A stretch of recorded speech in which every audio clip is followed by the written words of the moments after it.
Well, good morning, everyone. I hope you're well and ready for the start of another day.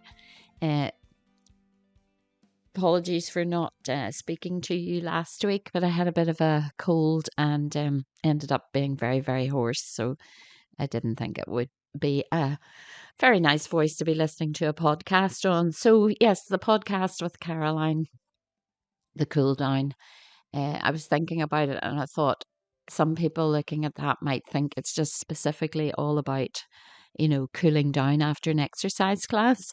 But as some of you know, it's really about all things to do with life, my life experiences, and what has brought me to, my teaching life, about Pilates and things that I have learned, things that I pass on to my classes, just my experiences in life, journeys I've taken, places I've been, things I've seen, and many of them you'll have experienced yourself. So, if there's ever anything that you want to come back to me about or ask me a question about anything, please feel free to get in contact with me at Caroline's Pilates on Facebook, or you can contact me by phone or by email. So today, what am I going to talk about? Yes, I was watching a program on the telly there recently about the Savoy Hotel in London, and quite a few years ago now, um, the Savoy Hotel staff or management had come over to Northern Ireland. I think they were doing sort of a tour around different places looking for people to come and work in the Savoy. And my mum, having been in hospitality all her life, decided that we would take a run up and see what was new with the Savoy and what they were doing. So much so that when we went in for our interview, they thought she wanted the job and she was going to get it no bother with her experience and that. But no, it was for me. As I mentioned to you before, some of my podcasts might sound very sad and because of things that have happened to me in my life. And I understand, that it's difficult listening at times, but I suppose it is life. And so after school and all the years that I'd been bullied in school and all the rest of it, I had always thought that I would like to be a dancer. And in some ways, I suppose I have been able to be that in my teaching life of fitness classes and Pilates because I do put, disco, salsa, all different kinds of hip hop moves, things like that into my routines that I teach. And the other thing was that I thought I would like to be a nurse. I had this great yearning to, you know, be there for other people and help them and I suppose that started with my brother not being well, being sort of a child carer to a point, and just this need inside me to sort of make life better for people if I could help them, whatever it is you call it. Some people call it a kind of calling for nurses. Unfortunately, as the years wore on, because of my brother's complaint, disease, whatever you want to call it, uh, he would have hemorrhaged a lot if he banged himself because of the way the condition was, a low platelet count. And if you have a low platelet count, you do tend to have difficulty in stopping bleeding and things like that. But anyway, I don't want this podcast to sort of, I want this particular podcast to be a little bit more lighthearted. So anyway, because of that, I had seen quite a lot of blood and decided no, that the nurse thing wasn't for me. So here, my mum and I found ourselves up in Belfast with the management of the Savoy Hotel looking for people to come and fill jobs in the hotel. Now the hotel, as I'm sure is renowned throughout the world. It's on the Strand in London.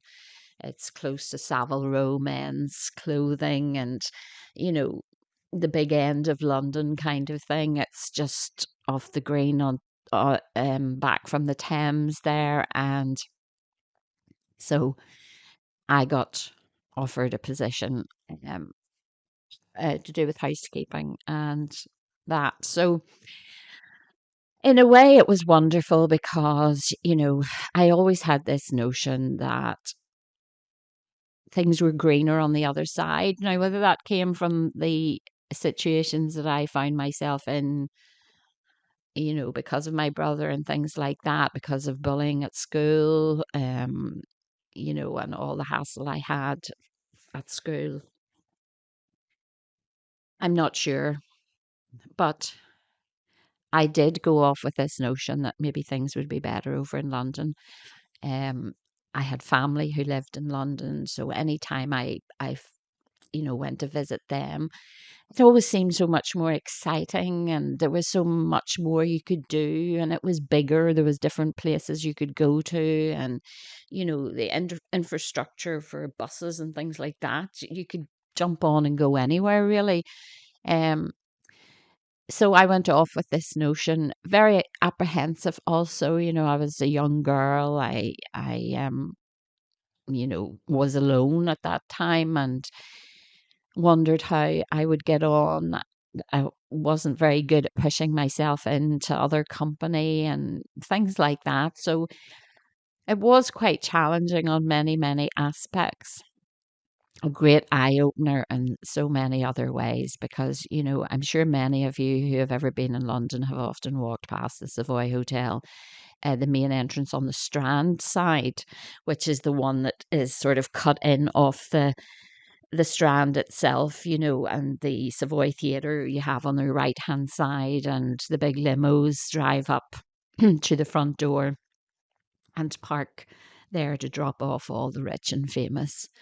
And yes, there's definitely rich and famous, that's for sure, from all over the world.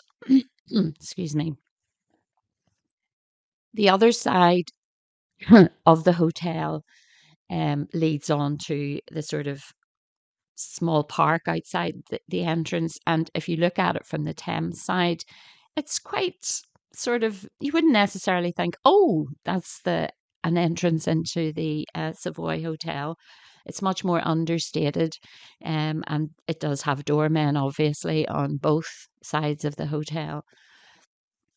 So the Savoy is very much broken between the half that's on the Strand side and the half that's on the Thames side.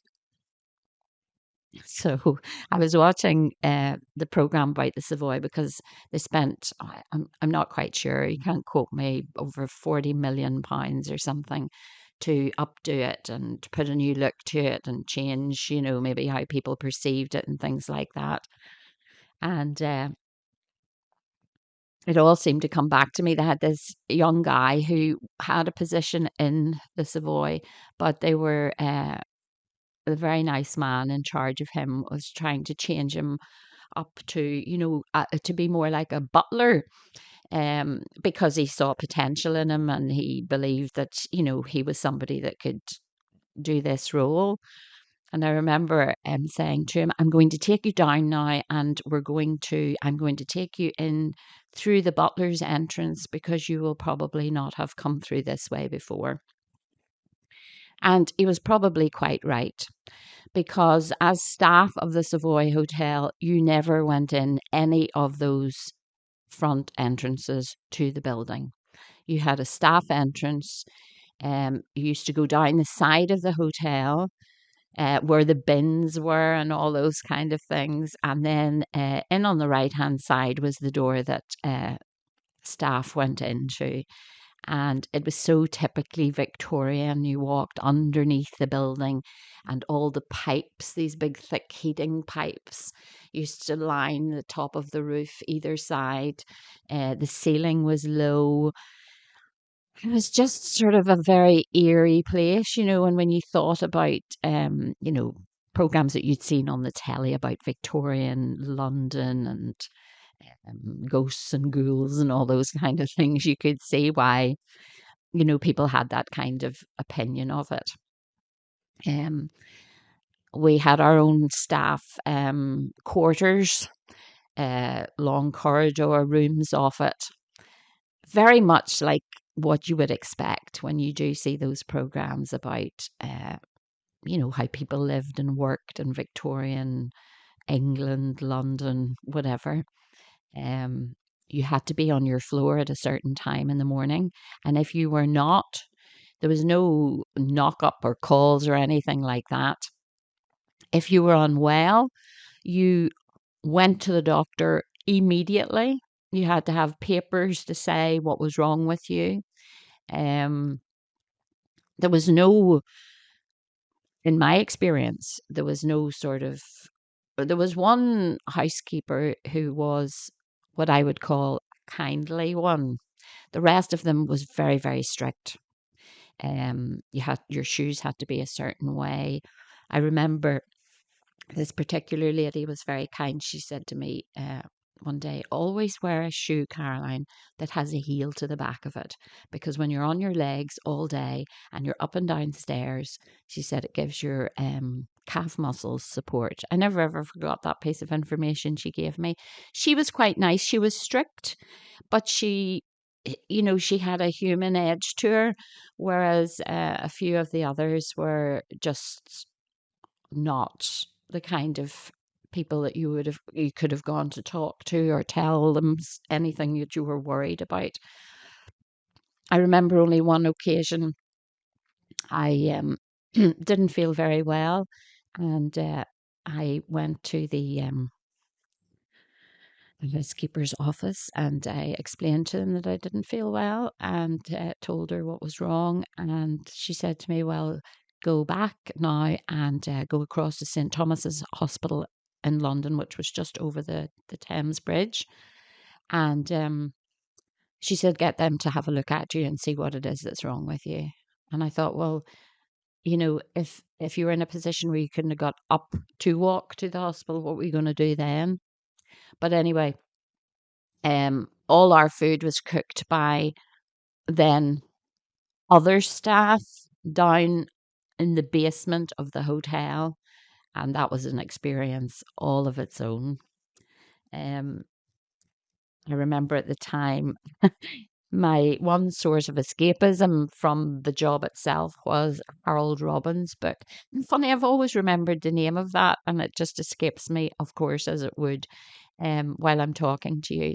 But it was the first book in my whole life that I just couldn't put down. It was a big saga about this family and all the different branches of it and things that they were doing. And just when I used to go on the floor at night for turn down, I used to bring the book with me and read it, when I wasn't turning down the rooms.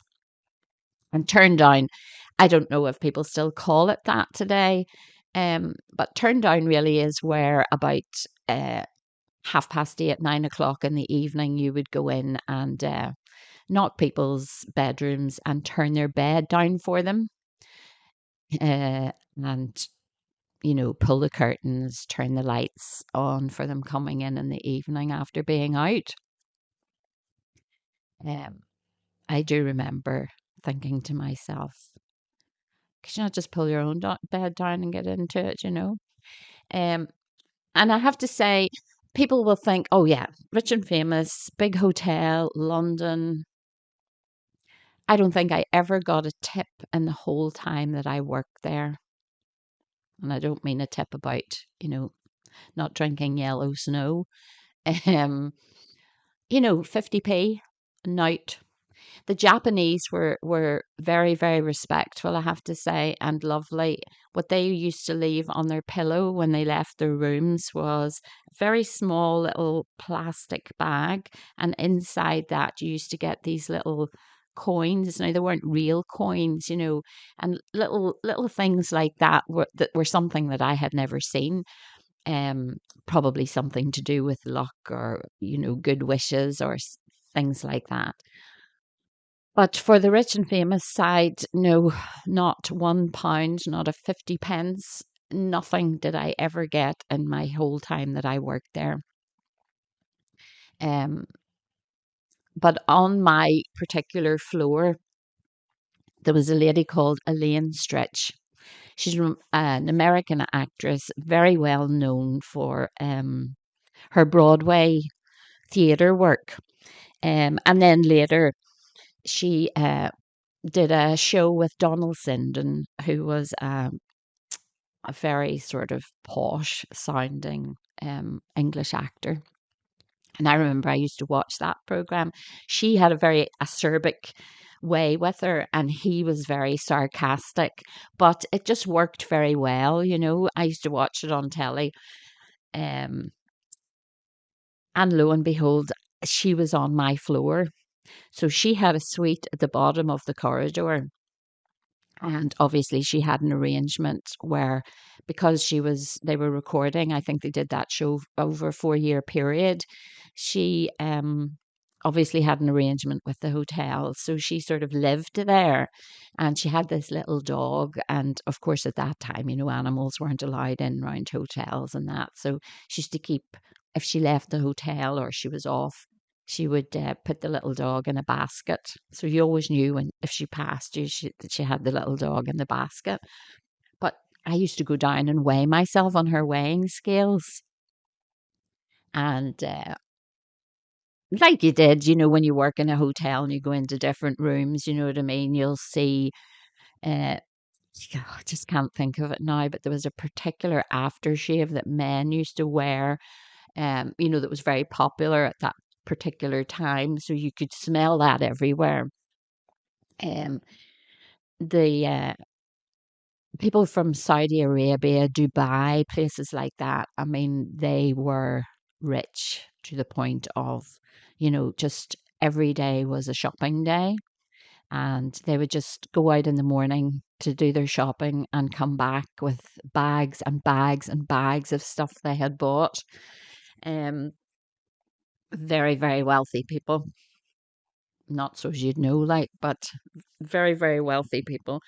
Um, and then we had it was my first experience of Ramadan, where that for a certain amount of time through the day, people don't eat. But then when you would come on the floor in the morning, after they had been able to feed themselves and have food. I remember there was an Egyptian butler on our floor, and he used to say to me, "Just watch the corridor when you come in the morning."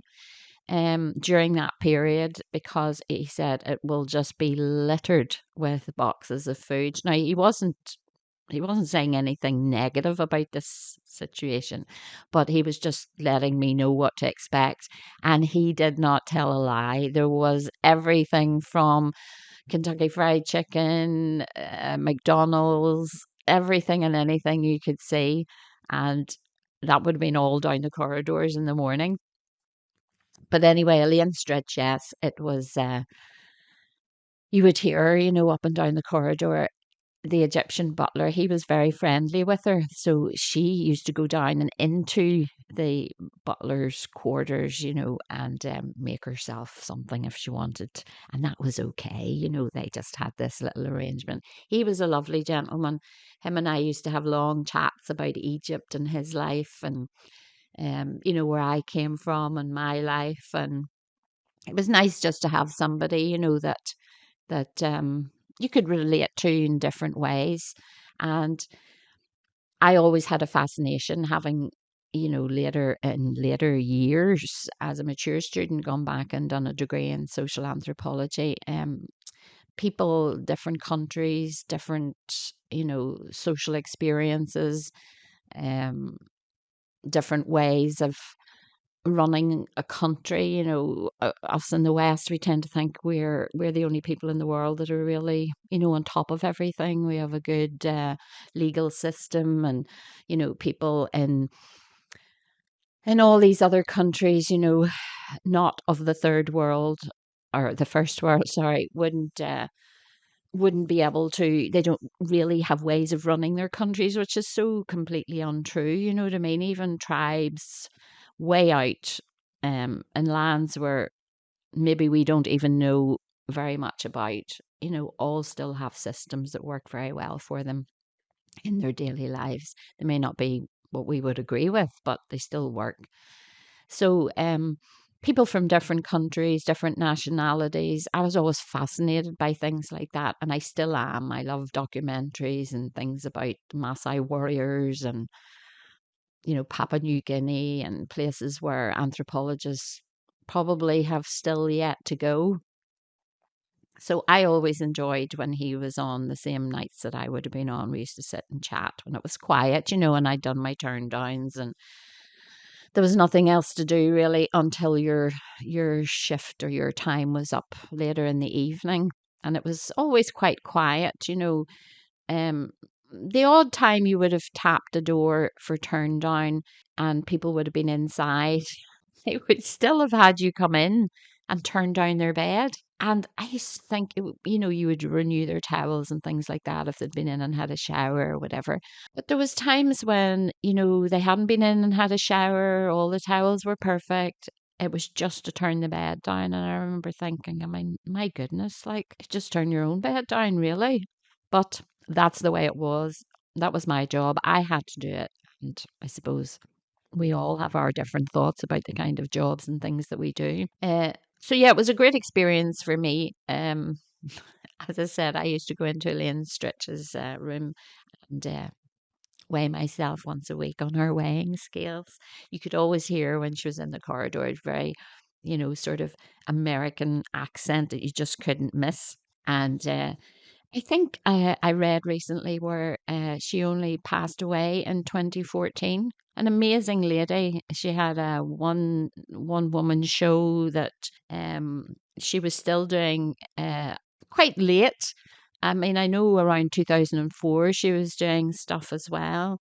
But yeah, that was a nice experience for me in my work in the hotel because there was lots of not so nice experiences. Um, down the as you look at the Savoy Hotel on the Strand side, on the right hand side, there's a very small bar, and you could possibly miss it. I used to go down there.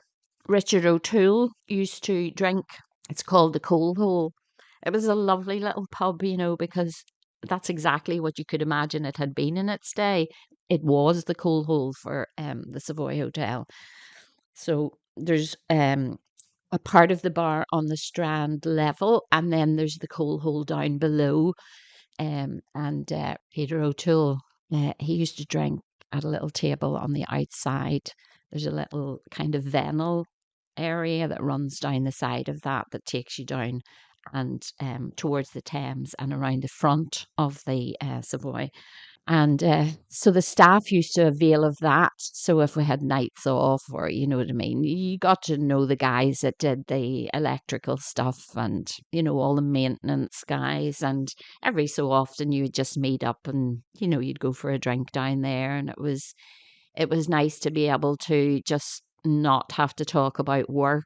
Although you always find times like that, people always did. And you met different people. And again, all walks of life, all nationalities, just amazing for me. So, on the other side, you've got the Strand Hotel as well, which is quite well known too. But it was my first experience of a kebab restaurant. And I have walked the Strand many, many times, um, even up to, I think, a couple of years ago before COVID, um, looking for that. But it must have closed and moved. The smell that used to come out from that restaurant was just unbelievable. And it had a clear glass window. It was beautifully designed and decorated at the front with palm trees, and which we see now nearly everywhere, um indoor rubber plants, but you didn't get an awful lot of them around at that time anyway. But it was just so ornately done up. But you could see the kebabs. So you had skewer kebabs, lamb, big pieces of diced lamb on the skewers, and the doner kebab stuff as well. But it was my first experience of eating the one on the skewer. The meat was so tender, and it was quite simple. It was just your pita bread cut, your skewer meat peeled off the skewer, put into that, and a little bit of red and white cabbage, some onion, but it was just to die for, as the proverbial saying. Oh, it was just beautiful, and to this day, I've never had lamb that has tasted as good as that lamb tasted. But some of the staff members of obviously, had told me about it. It was across the road, and you just went over in the end of a long shift, maybe, and got yourself one of them. But I've never forgotten that either. It was lovely. And when I went to London at that time, I had expectations for myself. I had, I think, mentioned in earlier podcasts about doing Spanish, which I loved and still love the Spanish language and still can speak much of it. I wouldn't say I'm completely fluent in Spanish, but I can make myself understood. So I thought I would take this opportunity of being in London and maybe do things that I hadn't done at home. I was still very young, remember? And that I would learn my Spanish and maybe look into seeing what I would do if I wanted to become a dancer and all this kind of thing. And of course, all of that went down the pan. Didn't do any of that at all. And but I think a lot of that was to do with, I had traveled to a different piece of land, but I was the same person inside. So I still had the same emotional sadness about my brother and about being bullied by, you know, people in school, both from a sexual point of view and all that kind of thing. So that was still inside me, as it is still inside me today. So no matter where you go, you don't get away from those things. And I think although talking helps, there's only so far you can go. You can't talk your brain out of your head. Well, that's my opinion anyway, for what it's worth. But I used to go down to the Empire in Leicester Square. Fantastic building.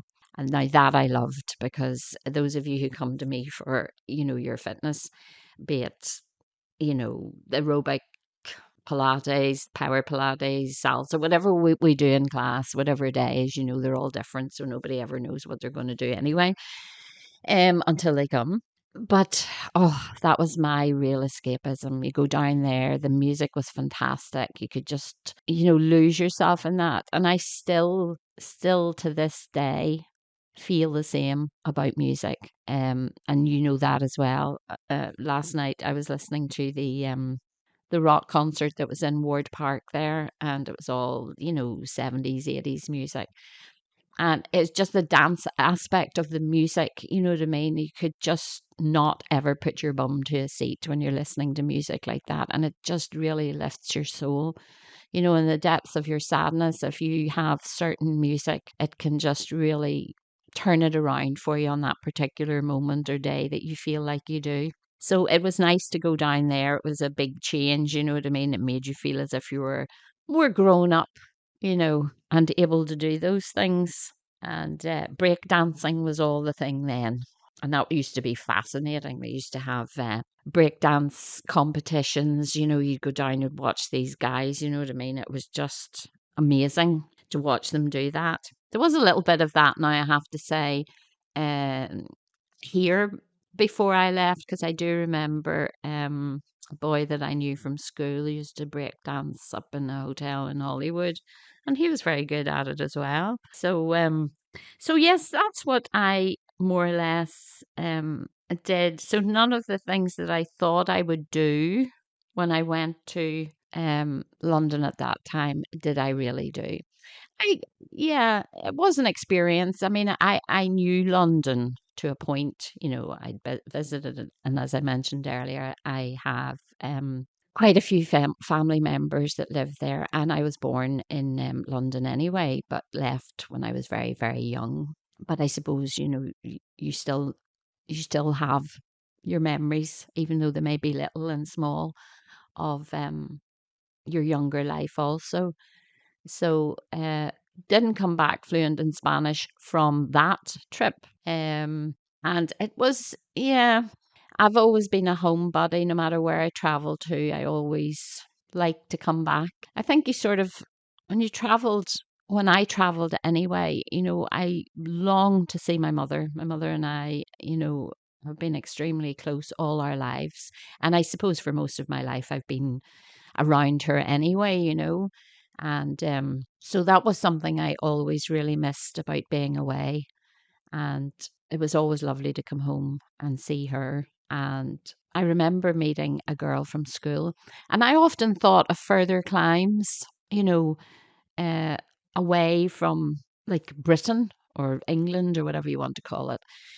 Um, to go somewhere further afield. But I always had this innate fear of change and, what would happen if I came back and things were different or, you know, it's difficult to explain really. But I had a yearning to do more, to be more, but yet didn't have the oomph, I suppose, in a way that allowed you to be able to go off and do that and just for whatever reason. So, but yeah, I mean, in my life later than that, I've been to America, Canada, I've visited Africa, Asia. I mean, I have been to all those places. And I suppose as you get older, then you look and you see, well, what would you have done? You might have a different job, you might live in a different place. But I suppose at the end of the day, life in its essence is really the same for everybody. You have to earn a living to pay your bills. You have to, if you can, have somewhere to live, have a roof over your head. You need to be able to feed yourself. And that goes on whether you're in America, you know, Asia, Thailand, wherever you might be. So who's to say what could have been for any one of us? But yeah, watching that program on the TV about the Savoy Hotel, it really just brought it all back to me. And it was fascinating. But even in today's world, to hear that chap, the gentleman in question, has worked in the Savoy Hotel for, I don't know, 40 odd years or something, maybe more. I just can't remember off the top of my tongue.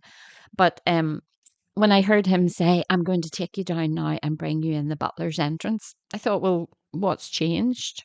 You know, there's still a specific space or place that you will come in because you are staff.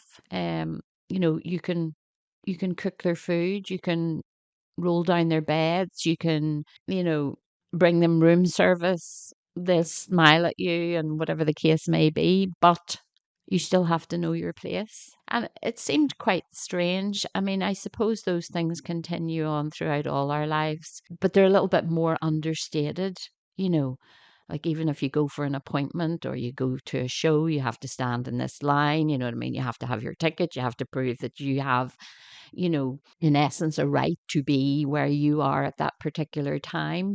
But I suppose having been a young girl in that environment, to see it all these years later and to hear, it be said that that's the entrance you'll come in. He was actually one up because he was going to be able to come in the butler's entrance, which was obviously not the washers or the cleaners entrance. So that was a nice experience. He was a lovely guy anyway. Uh, that would have been a lovely experience for him. But again, what was it? It was saying, well, you're a little bit better than the ones below you. And so because of that, you can come in this entrance. But you couldn't come in the front entrance on either side of the hotel. And yet, why? And I think that stayed with me. I remember traveling to New York on many occasions, but on one occasion I was with my son Philip. And we travel a lot together, and we were passing Trump Tower, and they have doormen obviously, and you've got people going in and out and all the rest of it. And I wanted to go in, but yet still in my mind, I thought, well, can you only really go in there if you stay in there, you know? And I remember, even to this day, I remember thinking to myself, what are you thinking, Caroline? You've as much right to walk in the door of that hotel as anybody else. I'm just beginning to realize that the reason that I felt so unable to walk in the front door of Trump Tower is simply because of what happened when working in the Savoy Hotel in London.